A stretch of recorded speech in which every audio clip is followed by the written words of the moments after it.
से बड़ा कोई धर्म नहीं और जन सेवा से बड़ा कोई कर्म नहीं। बोधराज सिकरी।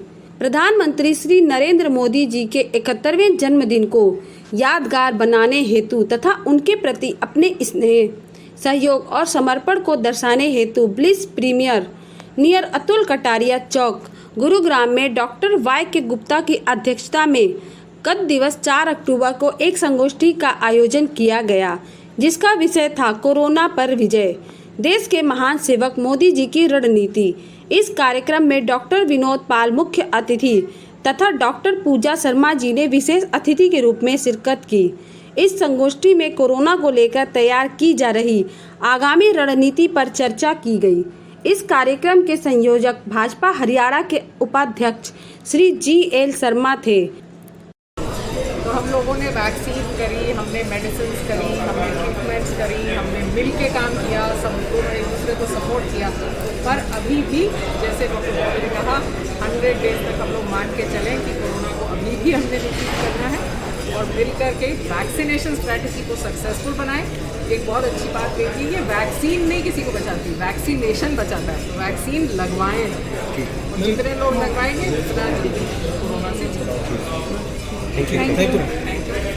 ये जो डॉक्टर वाई के गुप्ता ने अभी सुझाव दिया है, आज आपने देखा हमने खुली कुर्सी रखी थी। इस हॉल के अंदर चाहे तो 300-400 लोग बैठ सकते हैं, लेकिन हमने कोशिश की कि 125 कुर्सी लगाई।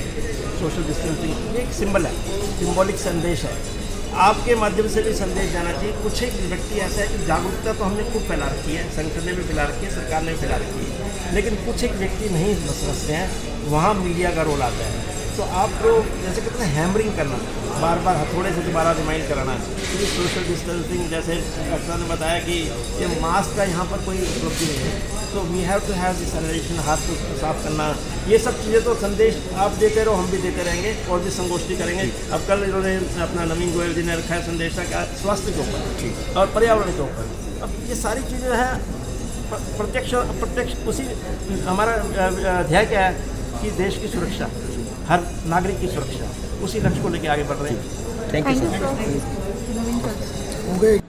जिनके सौजन्य से इस कार्यक्रम का सफल आयोजन हुआ। गुरुग्राम के प्रसिद्ध समाज सेवी एवं CSR ट्रस्ट हरियाणा के उपाध्यक्ष श्री B.R. सिकरी जी ने उपस्थित सभासदों को संबोधित करते हुए मोदी जी के विचारों से अवगत कराया। डॉक्टर वाई के गुप्ता जी ने कहा कि कोरोना का समूल नष्ट करना है तो हर जन को इसे जिम्मेदारी की तरह लेना होगा। इसके लिए खुद तो सजग रहना ही होगा, दूसरों को भी सजग करना होगा। पूजा शर्मा जी ने भी मोदी जी के विचारों का समर्थन करते हुए कोरोना से जूझने की महत्वपूर्ण जानकारी और सुझाव साझा किए। डॉक्टर विनोद पाल जी इस संगोष्ठी में जूम द्वारा जुड़े और मोदी जी की कार्यशैली और उनके द्वारा किए जा रहे विकास कार्यों से सबको अवगत करवाया तथा यह भी कहा कि अब समय एकजुट होकर कार्य करने का है, न कि केवल अपने बारे में सोचने का। सभी के विचारों में देश के प्रति जिम्मेदारी स्पष्ट दृष्टिगोचर हो रही थी। मोदी जी स्वतंत्र भारत के इतिहास का वो गौरव हैं जिनके लिए देश प्रेम से बड़ा कोई धर्म नहीं और जन सेवा से बड़ा कोई कर्म नहीं करना चाहिए। तो कल कितने लोग जागरूक होंगे स्वास्थ्य और पर्यावरण को लेकर? देखिए, हमारे देश के यशस्वी प्रधानमंत्री करोड़ों कार्यकर्ताओं के प्रेरणा स्रोत और इस सदी के महानायक के रूप में जो पूरे देश के लिए एक ऐसा लीड कर रहे हैं, जो हमारा देश आज विश्व में एक बहुत बड़ी शक्ति बनकर उभर रहा है, ऐसे प्रधानमंत्री का लगातार जन्मदिन मनाना हम सब की जिम्मेदारी बनती है। हमारी भाजपा संगठन के द्वारा उनके जन्मदिवस से लेकर 20 दिन तक 7 अक्टूबर तक कार्यक्रम अलग अलग जिलों में चलाए जा रहे हैं और अलग अलग जिलों में अलग अलग विषय पर संगोष्ठी की जा रही है। और जैसे कि हमारे को पर्यावरण संरक्षण विभाग का एक दायित्व मिला है और हम पर्यावरण संरक्षण विभाग का एक जिम्मेदारी बनती है कि हम पर्यावरण के ऊपर, स्वच्छता के ऊपर लगातार काम भी कर रहे हैं और उसके अभियान को हर जनमानस तक पहुँचाएँ। तो उसी कड़ी में कल GI हाउस सेक्टर 16 जो सेक्टर 14 के सामने है, सुबह 10 बजे एक संगोष्ठी रखी गई, एक सेमिनार रखा गया है, जिसमें मुख्य वक्ता हमारी प्रदेश के उपाध्यक्षा सिरसा से सांसद श्रीमती सुनीता दुग्गल जी आ रही हैं। तो उनके माध्यम से, वहाँ पे एक मंच के माध्यम से कि हमें स्वच्छता क्यों ज़रूरी है, उसको हम अच्छे तरीके से कैसे कर सकते हैं और क्या क्या हाईटेक चीज़ें, नई एडवांस चीज़ें हम इसमें ला सकते हैं, हम सब की अवेयरनेस कितनी ज़रूरी है, जन भागीदारी कितनी ज़रूरी है, इन सब बातों को हम बात करेंगे। और स्वच्छता को एक लगातार एक सब्जेक्ट बनाकर गुड़गांव में काम करेंगे, ताकि हमारा गुड़गांव भी साफ़ हो, हमारा हरियाणा भी साफ़ हो और हमारा हरियाणा हमारा गुड़गांव। फ़ायदे हुए हैं, नुकसान को हम नहीं कह रहे हैं, सभी को मालूम है। एक तो ये कि विपदा में सब देशवासी, साइंटिस्ट, एडवोकेटर, पॉलिसी मेकर, लीडर, आम आदमी ने जो मिलकर काम किया है, ये एक दुनिया में उदाहरण है। हमने कोविड पे विजय पाई है, करीब करीब साइंस में, साइंटिस्ट ने इतनी खोज हो गई कि शॉर्ट टाइम में साइंटिस्ट का काम सराहनीय है।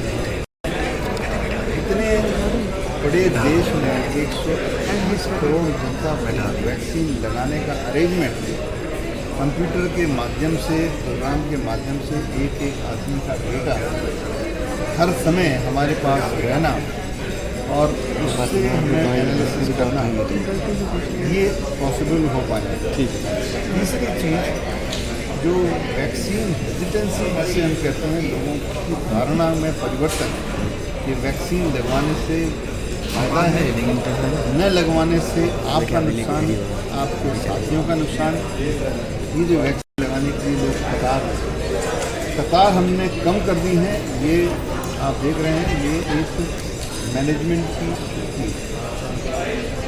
लास्ट में मैं ये कहना चाहूँगा कि जो 3 हमारे उद्देश्य हैं कि वैक्सीन के साथ साथ ही सोशल डिस्टेंसिंग, वो भी एक बड़ा, और मास्क पहनना, खासतौर से जब आप भीड़ में हो, बार बार हाथ धोना, ये 3-4 जो एक पहलू बहुत महत्वपूर्ण चीज़ें हैं, इसको न भूलें। वैक्सीन अगर कोई भी आपके आसपास गांव में, शहर में, तो अभी भी वैक्सीन लगवाने से कर रहा है, जिसमें वैक्सीन के बारे में 10 सवाल आ रहा है, उसको आप हमसे लगाएं। आप अपने करोड़ लोग उसके बच्चे हैं और क्या नुकसान हुआ है, इसलिए हम मौके पे आपने ये जो उपहार देने का प्रयास किया है, कैसे आइडिया है और मुख्य इसका उद्देश्य क्या था? सर, संगठन की जो नीति होती है ना, वो देश हित और राष्ट्र हित में होती है। हर नीति के पीछे कोई ना कोई कारण होता है। इस समय जैसे आपने सुना 90 करोड़ और 61 लाख लोगों को कल तक टीकाकरण हो चुका है। कितनी बड़ी उपलब्धि है। डॉक्टर वाईटी गुप्ता ने क्या बताया, आईटी का बहुत बड़ा रोल है। इस समय देश के अंदर अगर आईटी इंडस्ट्री नंबर 1 पे, तो नंबर 2 पे हेल्थ केयर इंडस्ट्री है। और हालांकि मीडिया का भी नाम नहीं लिया गया, मैं तो कहूँगा ये भी बारी है। आप लोगों ने जो कवरेज की कोविड के दौरान, जब कोविड चरम सीमा पर था, तो आप लोगों का कार्य भी सराहनीय है। बाकी मोदी जी का जन्मदिन, उनके लिए जन्म और मृत्यु की कोई मायने नहीं है। ये तो हमारी मन की इच्छा है कि जो व्यक्ति राष्ट्र के लिए, ना केवल हमारे देश के लिए बल्कि पूरे विश्व के लिए, पूरे ब्रह्मांड के लिए सोचते हैं, वो कि कहाँ 195 देशों में दवाई का पहुँचाना। यही कारण है कि कोरोना काल में विश्व की अभूतपूर्व शक्तियों ने घुटने टेक दिए। वहीं मोदी जी ने देश के इस संकट को एक चुनौती की तरह स्वीकारा और आखिरकार इस पर विजय भी हासिल की। आज भारत के हर कोने में जनजीवन पूर्णतया सामान्य हो गया है और हर नागरिक भय मुक्त। यही उनका संकल्प भी है और सपना भी। सीकरी जी ने मोदी जी को विकास की मशाल तथा कार्यकर्ताओं को उस मशाल की रोशनी बताते हुए उनके निस्वार्थ सेवा भाव को नमन करते हुए उनका धन्यवाद दिया। साथ ही राष्ट्रीय स्तर पर चल रहे टीकाकरण अभियान में उनकी भागीदारी की सराहना की। सभागार में उपस्थित सभी सभासदों ने प्रधानमंत्री नरेंद्र मोदी की दीर्घायु की कामना की तथा उनके इस मंगल दिवस की बधाई